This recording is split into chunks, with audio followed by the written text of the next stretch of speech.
Hi, I'm here to go over the highly anticipated 2018 Chevrolet Traverse. If you notice the styling of it, it's more squared off like a regular sport utility, although it still has the features of the crossover. This one's the Premier. You can see the special grille with the Premier, but also you have the high intensity projector lights. It's something new with the Traverse. You also have LED daytime running lamps here. You also have them in the back, the LEDs. The engine is a 3.6 V6. It's 302 horsepower is the standard engine.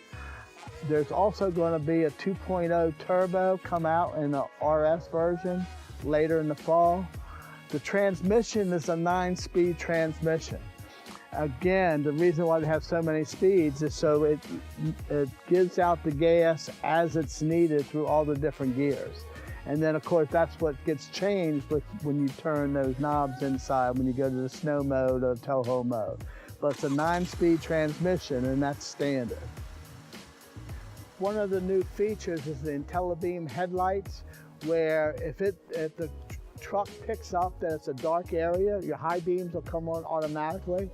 If an oncoming car starts to come towards you, it drops back down to low beams. That way your car controls all that. You don't have to switch it yourself. It's all-wheel drive or front-wheel drive.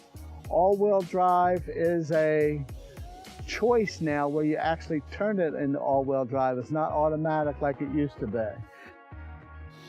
Also, when you have all-wheel drive, there's different modes. They call it mode select. It'll change the shifting of the gears automatically, depending on how much weight you're towing. There's an all-wheel drive button, and then there is a off-road button, so that if you're going off-roading, which I don't know if I would recommend really in an all-wheel drive, but you can actually, it'll change the shifting of the gears and everything, and the traction because you'll be going all-wheel drive. You have the rear camera, you have the surround cameras available to it. It also has where you can open the lift gate with your foot, with your hand, with the key, or in the front. So there's a lot of different ways to get into the vehicle. Yeah, down here you can control the height of your rear hatch. For the vertically challenged people, it will not go up as high. You can do 3/4, full. You can control how high it goes up. Also, if you press it, the hatch will go up. They have storage now in the back. There's a storage bin. Spare tire is underneath that now. Gives you a little more storage. And then the rear seats fold down. In the high country, or there's an option where there's a power fold down, but it also operates manually. It's very easy to operate. Seats lay flat, as well as the second row laying flat also. So you have plenty of cargo room to haul your surfboard, your skis, plywood, everything. Both seats have the smart slide where you can slide it forward to make easy access to get into the back, even when you have the split bench in the middle. But what this side has, if you have a car seat, you put the car seat on the passenger side, and then you can bend the seat like that without having to take the car seat out. And look at all the plug-ins that you have in the back. You have more USBs there. You got the USBs back by the seat. You have a place to plug in for a 110. Also, you have heated rear seats now as an option. Then you can also, they can set their own temperature, or you control it up front. It's up to you if you want to allow the kids to play with it or not. And they have the vents here. Kids can also open, not kids, but adults can also open and close the vents. Again, the push button start.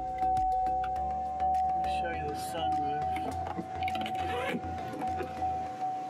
And again, you have the bug catcher so the people in the back seat don't get bugs in their teeth. The other side just vents. Also, you have wireless charging available. Also, you have Android Auto or Apple CarPlay, where you plug your cell phone in with a USB cord. Apps from your phone go into the radio.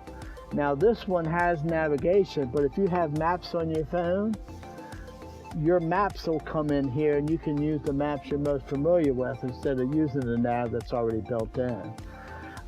Music that's on your phone, Spotify, Pandora, things like that, will pop up and you just press it and you have your own music.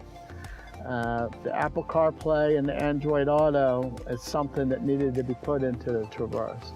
Also, you got heated seats and ventilated seats is available also. And then also, with all the USB ports, there's also all these storage areas too. There's another storage behind the radio where you can plug your phone in to recharge it. In the center console, you have a deep storage with a tray, which a lot of people complain when they got rid of the tray in the Tahoe and Suburban, but they brought the tray back. Also, for the back seat, there's a little opening here for the people in the back seat to throw their own stuff. All your safety features. This has the forward collision alert, where as you're approaching a car in front of you, you control how you want it set. It'll light up and let you know that you're approaching the car in front of you, you're getting too close.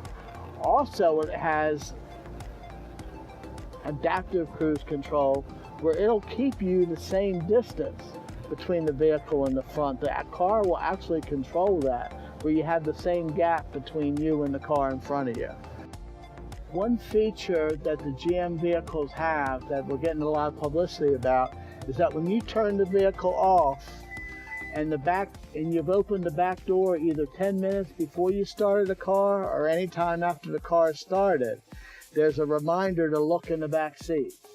I know for me, I can't tell you how many times I've walked into the house after putting the package in the back, and I have to walk back out to get the package. And not only that, but sometimes there may be some kids involved. But that way it tells you to look in the back seat. And it's a feature that's readily available, but GM's the only manufacturer who has really jumped on it and has it in a majority of their vehicles. One thing I like to point out is that it's a capless fuel tank now. The control, just like the Corvette, where there's no fuel cap. You just stick the gas thing in there and it's controlled down inside. It opens up internally. Yeah, so there's no gas cap to scratch the vehicle or lose or leave off the vehicle now.